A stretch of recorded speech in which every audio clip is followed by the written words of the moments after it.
هل الدولة العثمانية استعمرت الجزائر؟ بسم الله الرحمن الرحيم. أخي المغربي، إذا كنت تعتبر أن الخلافة العثمانية هي استعمار، فإن الدولة الأموية كذلك تعتبر استعمار. الدولة العباسية كذلك معناتها ما لها استعمار. واش الفرق بين، يعني سؤال بسيط، واش الفرق بين الخلافة العثمانية والدولة الأموية ولا الدولة العباسية ولا دولة الموحدين، ولا واش الفرق بيناتهم؟ هما دول إسلامية. إذن لماذا تفرق بين دولة إسلامية وأخرى وتعتبر الدولة الأموية والعباسية والفاطمية والموحدين هادو ما تعتبرهمش استعمار، تعتبرهم خلافة إسلامية نورمال، والخلافة العثمانية تعتبرها استعمار؟ هل لأن الخلافة العثمانية ما جاتش من السلطان تاعها ما كانش عربي؟ الناس اللي أسسوا الدولة الإدريسية والدولة منين جاو؟ اسكو هما من مغربيين، يعني من المغرب الأقصى؟ هما جاو، انتوما ديجا راكم تستعرفوا باللي عندهم سلالة من سلالة الرسول صلى الله عليه وسلم. معناتها منين جاو؟ جاو من المغرب، جاو من الحجاز، جاو من الحجاز، يعني من السعودية حاليا، وكاين اللي كانوا هرابين وجاو أسسوا دولة في المغرب. هل هذا تاني ما تعتبروش استعمار؟ إذن بركاونا من المغالطات. كذلك تقولوا باللي الجزائر باللي لم يكن لها وجود قبل الاستعمار الفرنسي، يعني فرنسا هي اللي صنعت الجزائر، وهذه تاني يعني أكذوبة، غلطة. وما نعرف يعني علاش تهضروا هذه، وقالك ما عندكمش حضارة وما عندكمش عملة وما عندكم والو. مستعدين كي جات فرنسا حنا ما لقات والو، لقات غير الأرض، لقات الأرض هكذا وقبائل هكذا، بعض السكان هكذا، قبائل هكذا دخلت وخلاص. هذا ما كان. راكم في المغرب يفتخروا، يقول لك في المغرب حنا كي دخلوا لقاو نظام ولقاو مملكة نبدا بالمغرب. ديجا المغرب، انا الحاجه اللي ما فهمت، انا جاب لي ربي يعني ما عندناش نفس العقليه. نتوما الحمايه تعتبروها خير من الاستعمار، علامه استفهام. حمايه خير من الاستعمار. الاستعمار اللي جا بالقوه وكانت مقاومه، معناتها حنا ما خليناش يدخل، بصح غلبونا، الله غلبونا، كانوا اقوى منا، كانوا عندهم، كانت الثوره الصناعيه وجاو، المهم كانوا مطورين علينا التكنولوجيين في الوقت هذاك، غلبونا. بصح غلبونا حنا قاومناهم، حاربناهم، كانت هناك حروب، والحروب هذه ما كانتش حروب متقطعه هكذا، بصح ما حبستش خلاص حتى سنه 1954 ندير على الثوره. اذن هنا ما فيهاش عيب يجيك واحد قوي عليك بصح ما هربتش، ولا قلت له نولي صاحبك، ولا يا خويا جاق حاربني، ضربت معاه، غلبني، زاد جا وليدي زاد غلبني، غلبو زاد الى اخره، حتى غلبناهم. ماهوش عيب. العيب كي يجيك استعمار وما تقاوموش، هذا هو العيب. وتجيو تعايرونا الاستعمار تاعكم، داروا لكم الجماجم، تسبونا بحاجه، يعني احنا وكونتر، احنا نفتخر، احنا عندنا جماجم. حب يقول ضحينا، لو كان ردخنا لهم، ولو كان نباطحنا لهم، لو كان ما قتلوا حتى واحد، كان جاو قلنا لهم ادخل سيدي، تفضل سيدي، خليني في الحكم برك. يا اخي انت دير رايك، معليش، دير واش حبيت، دير واش حبيت، واشنو انا خليني ملك ولا خليني رئيس، وانتم ديروا واش راح يقيسني؟ ما يقيسنيش، يدخل بلا حرب، وماذا به هو يدخل بلا حرب، ما يخسر حتى جندي، ما يخسر والو، ويدي كلش الامتيازات كامل اللي في المنطقه يديها. باسكو الاستعمار واش المهمه تاعو ولا ما، علاش يستعمروا باش يديروا خيرات الوطن، وباش السكان هذوك ثاني يوليو العبيد، هما يخدموا باطل. هذا هو الهدف من الاستعمار. بصح كي يجي المنطقه ويقدر يدخلها بلا حرب، كي يكون الملك مازال كاين، وانا اللي نقرر ماشي الملك، واش من استقلال عندكم؟ حب يقول الملك كان راضي، علاش ما حاربش هو الملك؟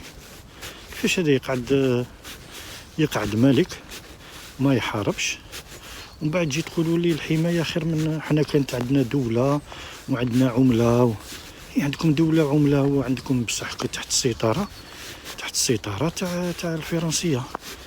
نورمالمون نهز كيما داروا الجزائر، نهزوا السلاح طلع يعني ملك ولا ماشي ملك، حتى الملك نورمالمون يطلع للجبل ويروح يحارب، بصح هو يقعد ملك وتجي تقول لي انت الحمايه خير. هذه انا ما فهمتهاش. اذا كان واحد مغربي يفهمنا واش هي هذه الحمايه الفرنسيه اللي تفتخروا بها وتسبونا بالاستعمار.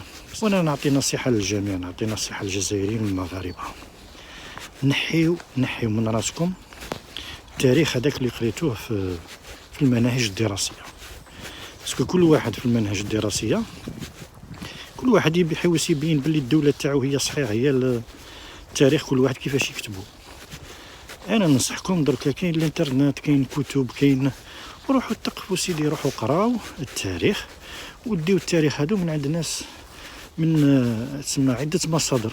مثلا المغربي يحكم مصدر مغربي باش تكون عنده هنا ريفيرونس يقدر يبدا بها، ومن بعد المغربي يشوف الدول الاخرى واش راه تقول في التاريخ، ويشوف الا كان منين ما كانش تناقضات هذه كيديها 100% بلي هذاك التاريخ صحيح. ونهار يكون كيلقى دو فيرسيون ولا تروا فيرسيون ماشي كيف ولا هنا يدير بوين دانتيروغاسيون، يبحث ولا على التاريخ. ولكن ما ديروش التاريخ بالعاطفه. حتى التاريخ كاين التاريخ المؤرخ وكاين ثاني العقل، الواحد يحكم بعقله ويشوف واش هو الصحيح واش هو الغلط. والتاريخ هو التاريخ حنا نخمو مثلا دركا في المستقبل. مثلا في الخلافه علاش لازم الخلافه تكون وراثيه؟ الخلافه الاسلاميه لازم تكون وراثيه من وقتاش هذه؟ اسكو الرسول صلى الله عليه وسلم قال بلي الخلافه لازم تكون وراثيه؟ ما كانش. الرسول صلى الله عليه وسلم قبل وفاته اسكو مد الحكم رجعوا وراثي؟ الا كان وراثي نورمالمون من الاولى يمد الخلافه مباشره لعلي بن ابي طالب. لا، الخلافه جات لابو بكر الصديق، وابو بكر الصديق ثاني اعطاها لعمر عمر بن الخطاب رضي الله عنه، وعمر بن الخطاب ما عطاهاش لواحد من الاقارب تاعو، عطاها انتقلت الى عثمان، ومن بعد عثمان لعلي. شكون اول واحد رجع الخلافه الوراثيه؟ اول واحد اللي خرج الخلافه الوراثيه هو معاويه. يعني عندما اسست الدوله الامويه، الدوله الاولى بعد الخلافه الراشده، ولات الدوله الحكم وراثي. ومن بعد الحكم وراثي هذا اسكو الحكم وراثي هذا حل؟ الا كان انا وليدي ما يعرفش يسير وما يعرفش كيفاش نحطوه، واش من يعني واش من منطق، واش من ريفيرونس، واش من اسكو الرسول صلى الله عليه وسلم قالنا باللي الحكم وراثي؟ ما قالش بالحكم وراثي. اسكو قالنا الحكم لازم يكون من السلاله تاع الرسول صلى الله عليه وسلم؟ ان اكرمكم عند الله اتقاكم، ان اكرمكم عند الله اتقاكم. عمو تاع الرسول وكان كافر، اذا ما عندها حتى علاقه بالنسب. حنا في الثوره التحريريه الجزائريه، ولا حتى في الحياه اليوميه تاعنا، تلقى الاب مليح والابن تاعو ماشي مليح، ولا الاب ماشي مليح والابن مليح. حنا في الثوره التحريريه تاعنا عندنا الاب مجاهد والابن حركي، ولا العكس، الاب حركي بصح الابن تاعو مجاهد ولا شهيد. دونك واش العلاقه بالنسب هذه؟ كل واحد يتحاسب على الافعال تاعو، ما كان يناسبني والو. نتوما دركا تبرروا الحكم الملكي، الحكم الوراثي ولا المبايعه. هو حكم وراثي في الحقيقه، مادام دوله علويه حب يقول تبقى علويه. ما يقدرش يكون دركا في المغرب مثلا، ما يقدرش يكون انسان صالح قادر لتسيير الشؤون المغربيه باش يكون هو الامير ولا الملك، ولا ما يقدرش. لازم يكون من العائله الحاكمه. الرسول صلى الله عليه وسلم وما خلاش علي وما خلاش. واصلا اسكو الرسول صلى الله عليه وسلم ولا ابو بكر الصديق ولا عمر بن الخطاب ولا هادو الخلفاء الراشدين، اسكو كانوا ملوك ولا امراء؟ واحد كان يمشي بالقميص مقطع، واحد كان ياكل تمره وحليب، وين راهو الملك هذا؟ كانوا جاو واش لو ستاتيو تاعهم؟ امير المؤمنين ابو بكر الصديق، وامير المؤمنين عمر واش كان لو ستاتيو تاعهم؟ اسكو كانوا ملوك؟ اسكو كانوا مرفهين وعندهم دراهم كانوش عندهم؟ هنا جاو خدمه للدين، جات عندهم من ميسيون. ولكن من بعد شفنا بلي الدولة والحروب هذه، علاش الدولة العباسية دارت على الدولة الأموية، ومن بعد جات الدولة الفاطمية، هذه جاب لي ربي، قد أصيب وقد أخطئ. كامل هذا كان صراع على الحكم.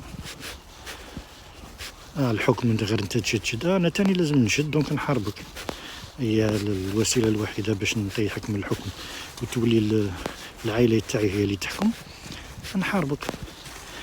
لهذا ما كان حتى ريفيرونس باللي الحكم يكون حكم وراثي. صحيح ان نظام الحكم في الاسلام يعني بقى الاجتهاد، حسب حسب المعلومات اللي عندي ما كانش يعني نظام معين، ولكن النظام الوراثي مام يعني منطقيا تاني غير مقبول. أنا الأب تاعي شجاع وعنده فراس يعرف يسير وكلش، ومن بعد يتوفى الأب، يجي الابن ما يعرف ني تسير، ما يعرف ني والو، يبقى هو الملك، هو اللي يسير البلاد.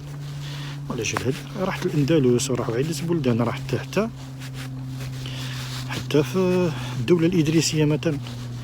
الدولة الإدريسية بعد وفاة إدريس الأول، اللي كان اللي يقولوا باللي قتلوه، عطالو له سم، رائحة يعني يشمها ولا عطر يشمو، وتوفى به.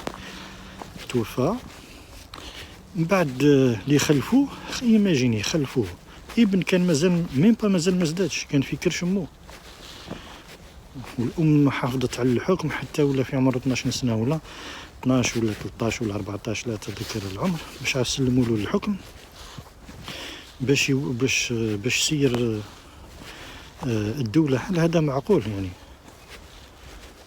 تتسنى انسان ما تعرفش مين با. اذا السلام عليكم ورحمه الله تعالى.